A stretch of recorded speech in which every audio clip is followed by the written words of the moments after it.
Hi, this is Susan. I'm the rector of St. James and Episcopal Church in Lenore, North Carolina. And this week, we have something special coming for us. It's been a hard time, but I want to share with you something that we can find in the prayer book and that you will find showing up on your doorstep. There's this thing in the prayer book called communion under special circumstances. It's part of our regular life together at St. James. Almost every week, we send out from the altar communion to those who cannot be with us.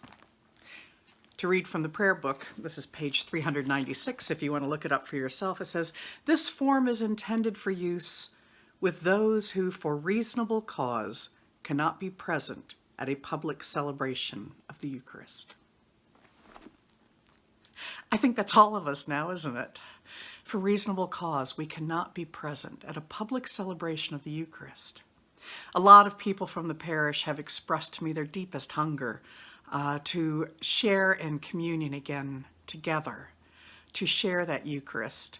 Now there's that which is known as the spiritual communion, which is being offered by places like the Washington National Cathedral, in which you, from your heart, proclaim to God your desire and therefore the reality of receiving Christ. But for a lot of people, that does not quite touch that hunger that they have for the bread and the wine.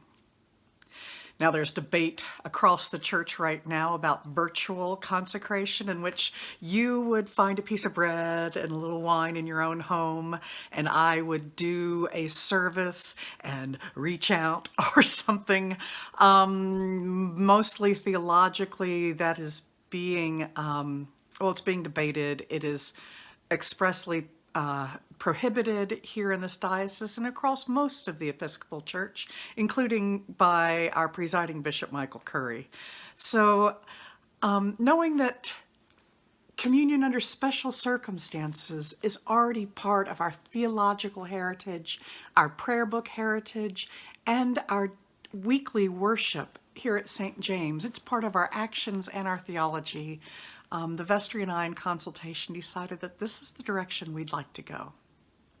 Now, on a normal week, when some of us are gathered together, but not everybody can be there, we send out a beautiful little communion box.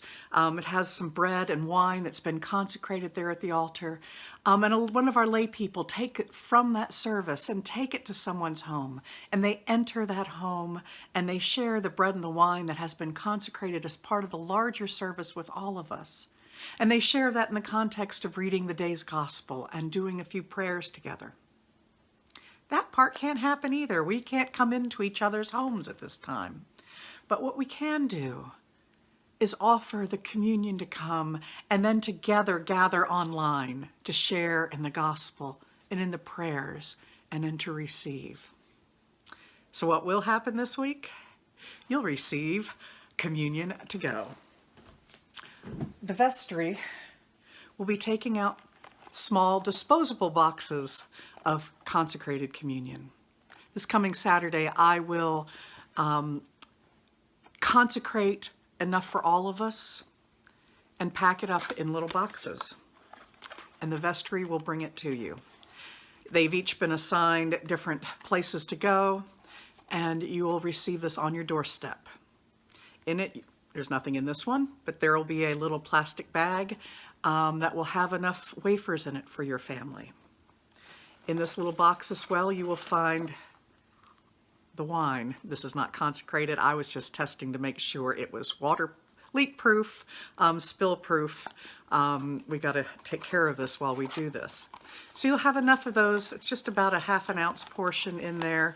You'll have enough in. There will be more than one if there's more than one of you in the family. Along with this will come some prayers that you can use at home if you cannot join us online. But what we intend is for you to find a place on Saturday afternoon when you receive this, to set it aside, whether it's on your home little altar worship space, or safely out of the reach of your rambunctious dog. And then on Sunday morning at 10 o'clock, we will gather for recorded we will be able to see the recording of the consecration of this communion that we will be receiving. And we'll be able to hear the gospel and the sermon and the prayers. And when the time comes to receive, we will know that we are all receiving together at that time. I get choked up thinking about it. I have a funny feeling this is going to be more powerful than I even realize. How to get there in a sanitary way? Well, when I consecrate all this, the bread's not going to be laying out on a plate in front of me, and the wine's not going to be all in a chalice, because I can't imagine myself consecrating with a mask on. So there'll be a little bit in the chalice and the one wafer that I break. The rest of the wafers will be in a larger Ziploc bag, and the wine will still be in its bottle. After it's all been consecrated, then I will go and scrub up well, put gloves on, put a mask on, and I will package them up for you, for the vestry to pick up and take to you. I hope that this answers some of the heartfelt desire to receive, and especially the desire to receive together. We can't do this every week. But depending on how long this goes on, we might do this once a month. We will definitely be sending it out from the altar once we do begin to slowly regather, because not all of us will be able to regather at the same time at the very beginning. I know that it'll be at least till the end of May where we might possibly, some of us, gather again in the church. But in the meantime, we are fed in so many ways. By the prayers of each other, by the love of this community, by those who are serving us, by going out onto the front lines. We are fed by the scriptures as opened and as we share with each other. But this week also, we'll be fed in not just by word, but also in bread and in wine. If you have more people in your family than we might know about, if you have opened your home to a foreign student who's staying with you because they couldn't go home I don't know what the circumstances are. You might have a roommate or someone who in your home that doesn't normally come to church.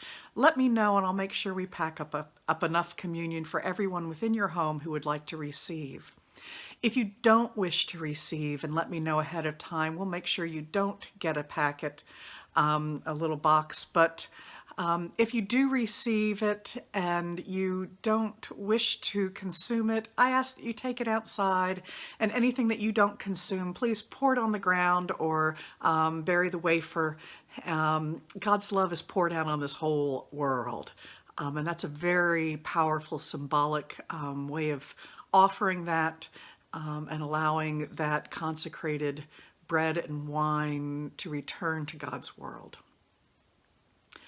If you can't join us for the online worship next Sunday, you will have prayers. It is lay people who take it out to our community in our normal flow of life. You are perfectly capable and authorized to do those prayers, to receive that bread and wine whenever it does come to you in whatever way you can. May God bless us all as we continue this time, and may God bless this opportunity that we are undertaking this week to be fed in a new way by God's love.